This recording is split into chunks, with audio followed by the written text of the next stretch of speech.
छत्तीसगढ़ की राजधानी रायपुर में विशाल आयोजन हो रहा है और इस बीच साध्वी श्रद्धा गोपाल सरस्वती जी हमारे साथ में है, दीदी हमारे साथ में है। और जिस तरह से गौ माताओं को लेकर के मन में अक्सर कई तरह के प्रश्न रहते हैं कि गौ माता की सेवा करनी चाहिए, लेकिन आखिर क्यों पूरे देश में गौ तस्करी बढ़ती जा रही है, क्यों गौ माताएं सड़कों पर हैं, ये सारी बातें हम समझेंगे। दीदी, सबसे पहले आपका स्वागत है सुदर्शन न्यूज पर। जय श्री राम आपको। जय श्री राम, धन्यवाद। आप रायपुर आई हुई हैं और जिस तरह से अपना पूरा जीवन आपने गौ माता की सेवा में समर्पित किया हुआ है, जो लोग अभी आपको सुन रहे हैं, जो ये लक्ष्य रखते हैं कि गौ माताओं की सेवा करें लेकिन किसी कारणवश नहीं कर पाते, आप उनसे क्या अपील करेंगे? क्या करने से क्या फायदा है? लाभ तो होता ही है, आशीर्वाद मिलता है, किस तरह के फायदे हैं और क्या अपील करेंगे लोगों से आप? जी, हमारे सनातन वैदिक धर्म में भगवती गौ माता की बड़ी महिमा है। हमारे शास्त्रों में ये लिखा है कि गावः विश्वस्य मातरः, कि गाय माता सारे जगत की माँ है। और ये बात सत्य भी है। हम लोग आज क्योंकि आर्थिक युग है, भौतिकतावादी युग है, तो इसके कारण हम गौ माता की महिमा धीरे धीरे भुला चुके हैं और गौ माता की तुलना हमने केवल दूध के साथ कर ली और विचार करते हैं कि दूध देती है तब तक हम उनको रखते हैं, लेकिन दूध देना बंद कर दे उसके बाद हम उनको निकाल देते हैं। लेकिन सत्यता ये है कि गाय माता केवल दूध का साधन नहीं है, गौ माता दूध के अतिरिक्त बहुत कुछ दे सकती है। गाय माता प्रमुख रूप से पंचगव्य जो देती है, जिसमें एक गोबर गोमूत्र भी है। दूध तो एक आयु के बाद देना प्रारंभ होता है और कुछ समय बाद वो बंद हो जाएगा, लेकिन गोमूत्र और गोबर एक ऐसी वस्तु है कि गाय माता जन्म से गोबर गोमूत्र देना प्रारंभ करेंगे तो मृत्यु पर्यंत उनका गोबर और गोमूत्र सदैव हमें मिलता रहेगा। गोबर में साक्षात लक्ष्मी माता का निवास है, गोमय वस्ते लक्ष्मी। इसका अर्थ ये है कि सच में गाय माता के गोबर से हम लक्ष्मी अर्जित कर सकते हैं, धन अर्जित कर सकते हैं। गोबर के कई सारे प्रयोग आज हिंदुस्तान में हो रहे हैं। गोबर से पुट्टी बन रही है, गोबर से धूप बत्ती बन रही है, गोबर से पेंट बनाने का सरकार ने अब प्रारंभ किया है और ऐसे कई सारे प्रोडक्ट बन रहे हैं। गोबर से वर्मी कंपोस्ट बन करके जैविक खाद के रूप में खेतों में काम आ सकता है। ऐसे कई सारे प्रोडक्ट हम गोबर और गौमूत्र की भी अगर महिमा कहें तो गौमूत्र के औषधीय गुण बहुत अधिक हैं। अभी वर्तमान में 2-3 साल पहले जूनागढ़ एग्रीकल्चर यूनिवर्सिटी में जब रिसर्च हुआ तो पता चला कि गौमूत्र में 388 प्रकार के ऐसे एलिमेंट्स हैं जो 174 प्रकार की बीमारियों को जड़ सहित समाप्त करते हैं। और कैंसर का रामबाण अगर इलाज कोई है तो वो गौमूत्र है। तो हम अगर दूध को ना भी देखें तो गोबर और गौमूत्र से भी हम गौ माता जी की महिमा को समझ सकते हैं और गोबर गौमूत्र से भी हम धन भी अर्जित कर सकते हैं। तो गाय माता आर्थिक पक्ष से तो हमको मजबूत कर ही सकती है। आध्यात्मिक महत्व है, जिस स्थान पर गाय माता विराजती है वहाँ पर वास्तु दोष कभी नहीं होता है। जिस स्थान पर गाय माता विराजती है वहाँ पर पॉजिटिव एनर्जी सदैव रहती है। वहाँ पर किसी भी प्रकार का तंत्र मंत्र का प्रभाव उस स्थान पर नहीं होता है जहाँ गौ माता विराजते हैं। तो आध्यात्मिक महत्व भी गौ माता जी का अवश्य है। और जो भाव से सेवा करे ये सब तो मिलेगा, लेकिन आशीर्वाद भी मिलेगा, जो सबसे बड़ी चीज होती है। किसी भी चीज से सबसे बड़ी चीज होती है आशीर्वाद। तो गौ माता का केवल हम दूध तक सीमित ना रहें, दूध के अतिरिक्त भगवती गौ माता हमें जो देती है उसका हम थोड़ा सा विश्लेषण करें, उस पर थोड़ा हम ध्यान देवें और हम गौ माता की सेवा करें, क्योंकि प्रत्येक सनातनी का कर्तव्य है। गौ माता हमारे धर्मों में इतना महत्व रखती है, हमारे शास्त्रों में इतना महत्व रखती है, तो उनकी सेवा हमारा परम कर्तव्य है। अक्सर देखा जाता है भौतिक युग में बीमारियां नई नई तरीके से आ रही हैं, लोग बहुत सारी मेडिसिन लेते हैं, दवाइयां लेते हैं, लेकिन चूंकि मैं जिस गांव से हूं, मैं कटगी से हूं, मेरी माता खुद गौ पूजा करती हैं, गौ पालती हैं। क्या लगता है जो बीमारियों से दूर रहने की कोशिश लगातार हो जाती है, किस तरह का फायदा इससे होता है कि लोग बीमारियों से बच पाते हैं और कितना औषधीय लाभ भी है इसका? जी, आयुर्वेद की एक विधा में पंचगव्य चिकित्सा पद्धति आती है, जिसमें गाय माता के गोबर, गोमूत्र, घी और दूध से, छाछ से इलाज किया जाता है। उस पंचगव्य के माध्यम से बड़ी से बड़ी बीमारियां आज ठीक हो रही हैं। मैं आपको एक छोटा सा प्रमाण बताती हूँ। आप सब जानते हैं कि कोविड की वजह से पूरे विश्व में महामारी फैली और कई लोगों ने अपने प्राण की आहुति दी है। उसी क्रम में कई लोग संक्रमित हुए, कई लोगों के प्राण गए हैं, लेकिन पथमेड़ा गोधाम के तत्वावधान में 8,500 ग्वाले सेवारत हैं जो गौ माता की सेवा करते हैं। कोविड की 3 लहर आई और उन तीनों लहर में उन एक भी ग्वाले को कोविड तो छोड़िए किसी प्रकार का संक्रमण तक भी नहीं हुआ है। तो ये सबसे बड़ा प्रमाण है कि गाय माता के संग में रहें। सबको कोविड हुआ लेकिन उन 8,500 ग्वालों को कुछ भी नहीं हुआ। ये गौ के संग का ही प्रभाव है। एक अक्सर चीज़ देखने को मिलती है कि लोग आज कुत्ते वगैरह पालते हैं तरह तरह के नस्लों के, लेकिन गौ माताओं से जो शहरी क्षेत्र के खास तौर पे लोग हैं, हालांकि बहुत लोग पालते भी हैं, लेकिन बड़ी आबादी ऐसी है जो कुत्ते को तो पालते हैं लेकिन गौ माता को पालने में उनको लगता है कि हम बिल्कुल एक रूढ़िवादी मानसिकता कहलाएंगे। इनके लिए कुछ कहेंगे आप? जी, असल में आज हम चारों तरफ देखें तो पाश्चात्य संस्कृति का बहुत अधिक बोलबाला हो चुका है। लोग वेस्टर्न कल्चर से ज़्यादा प्रभावित होते हैं और जो चीज़ वेस्टर्न देशों में होती है हम उसको बहुत जल्दी अडॉप्ट कर देते हैं। इस चीज़ को हम भूल जाते हैं कि हमारी संस्कृति कितनी महानतम संस्कृति है। हम कोई कुत्ता विरोधी उसको कुत्ते को भी हमने भैरव जी का वाहन माना है। आंगन में कुत्ता रहे, उनको रोटी डालो, अगर वो बीमार है, अस्वस्थ है, उसका इलाज करवाओ, यहाँ तक तो कोई समस्या है ही नहीं। लेकिन संस्कृति में और संस्कारों में, धर्म ग्रंथों में जो चीज का जहाँ स्थान है वो वहीं अच्छा लगता है। नाक जरूरी अंग है तो उसको काट के सिर पे तो नहीं लगाया जा सकता ना। तो कुत्ता भी हमारी संस्कृति का एक अंग है। आप उसको दरवाजे तक रखिए, उसको आप रोटी दीजिए, यहाँ तक ठीक है। लेकिन घर में कुत्ता पालना ये बिल्कुल भी हमारी धर्म संस्कृति के अनुकूल नहीं है।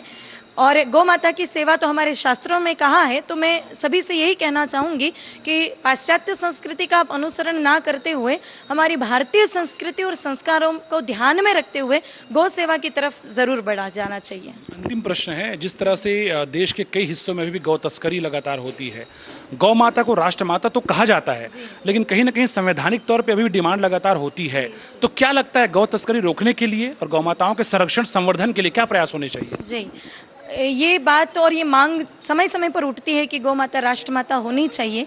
लेकिन हमारा मानना है कि होनी क्या चाहिए वो है ही। जब हमारे शास्त्रों ने कह दिया कि गाव विश्वस्य मातर, गाव जगन मातर, मातर सर्वभूतानाम, ये सभी बातें हमारे शास्त्रों में है ही। कई सरकारें इसके विषय में काम कर भी रही हैं, जो जिनकी परिस्थितियां वैसा काम हो भी रहा। लेकिन हमारा मानना ये है कि प्रत्येक व्यक्ति अगर गौ माता को मां मानना प्रारंभ कर ले तो फिर किसी भी तरह से ना प्रशासन से कुछ कहने की आवश्यकता है, ना सरकारों से कोई डिमांड करने की आवश्यकता है। हर व्यक्ति अपना कर्तव्य समझ ले तो 110 करोड़ सनातनी हैं और 7 या 8 करोड़ गोवंश होगा। अगर हम सनातनी ये समझ लें कि गौ माता हमारी माँ है और उनकी सेवा करनी चाहिए, तो मुश्किल से 30-40 लोगों के बीच में एक गौ माता आएंगी। तो हम 30-40 लोग मिलकर एक गोवंश की सेवा तो कर ही सकते हैं। तो हमें केवल ये मंच पर या केवल अखबारों तक सीमित नहीं रखना चाहिए। हमने कई लोगों को देखा है जो मंच पे तो गौ माता को माँ कहते हैं स्वयं, लेकिन स्वयं भी माँ जैसा व्यवहार नहीं कर रहे हैं उनके साथ में।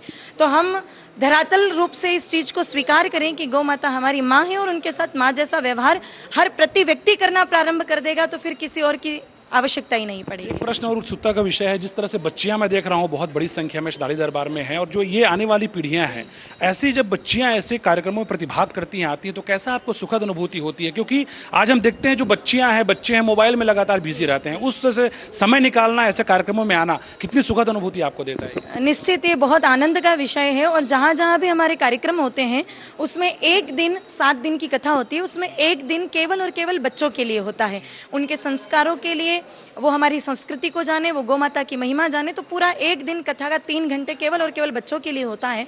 और जहाँ जहाँ कथाएं होती हैं वहाँ आसपास के जितने विद्यालय होते हैं वहाँ पर भी आधा घंटा 1 घंटे का प्रवचन का, सत्संग का जो प्रोग्राम हम रखते हैं, ताकि बच्चे इस बात को समझे, क्योंकि बच्चे ही भारत का भविष्य हैं।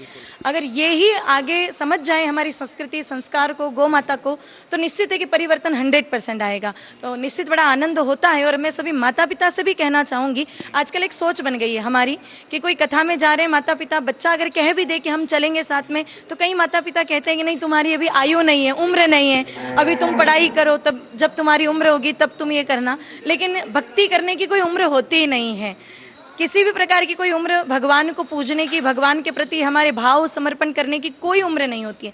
और हम तो ये चाहते हैं कि बच्चे इस अध्यात्म के जो क्षेत्र है उसमें और अधिक आने चाहिए, क्योंकि भगवान को भी हर चीज फ्रेश चढ़ती है। भगवान को हम पुष्प चढ़ाएं तो वो फ्रेश होते, बासी फूल तो भगवान भी स्वीकार नहीं करते।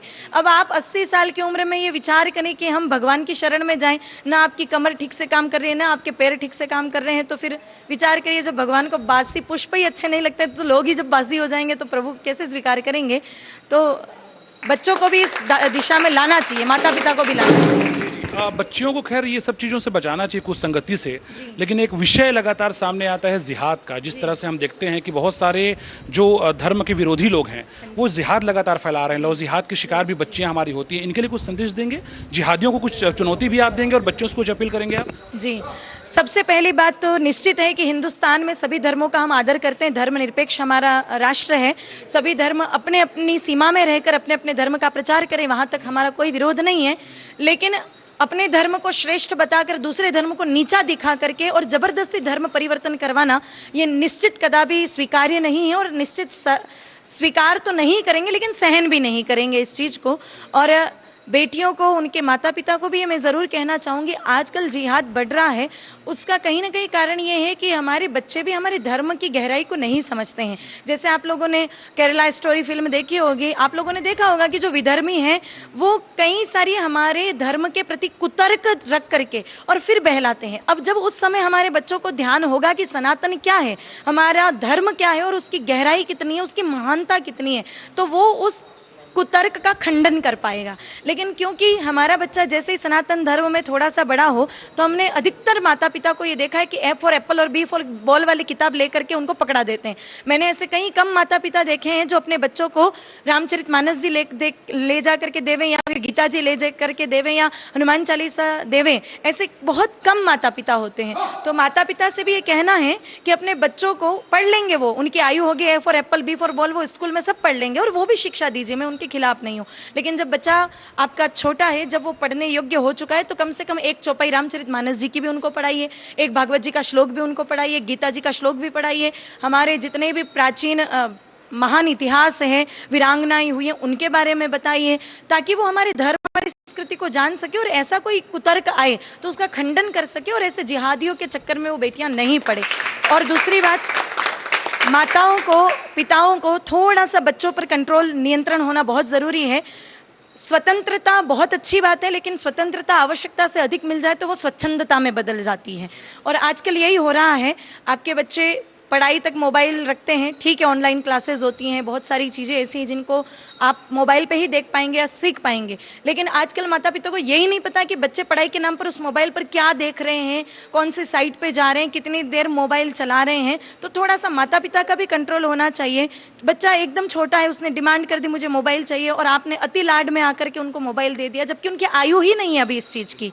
तो इस विषय में भी थोड़ा सा माता पिता को भी अवेयर होना चाहिए और बेटियों को भी अवेयर होना चाहिए कि ऐसे विधर्मी, क्योंकि कई बार क्या होता है कि फेक आइडिया बना करके चैटिंग चालू होती है, शुरुआत वहां से होती है और फिर वो लव जिहाद तक पहुंचती है। तो बेटियां इस बात को अवेयर रहें कि हम किसके साथ मित्रता कर रहे हैं, वो कौन लोग हैं, वो कैसे लोग हैं, इस चीज पर थोड़ी सी बेटियों को भी अवेयर हो। प्रशिक्षण भी इनको मिलना चाहिए आत्मरक्षा का। जिस तरह से हम देखते हैं कि सॉफ्ट लगातार बनाया जाता है सनातनी बच्चियों को, कहा जाता है कि आप प्रेम बांटते रहो, लेकिन उनको आत्मरक्षा के गुण नहीं सिखाए जाते हैं। ये बहुत आवश्यक आपको लगता है अपनी सुरक्षा के लिए? बिल्कुल आवश्यकता है इस चीज की, और निश्चित है। और सभी बेटियों को सेल्फ डिफेंस आना ही चाहिए, और इसी के लिए हमारे गुरुदेव ने हमको दंड भी दे रखा है कि कभी आवश्यकता पड़े, क्योंकि हमारी भारतीय संस्कृति है कि एक हाथ में गीता और एक हाथ में गांडीव, ये दोनों ही होने चाहिए, शस्त्र और शास्त्र।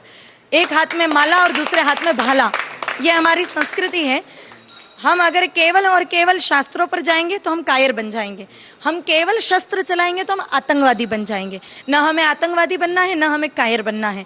हमें पहले शास्त्र पढ़ने हैं ताकि हमें पता चले कि शस्त्र का उपयोग कहाँ किया जा सकता है।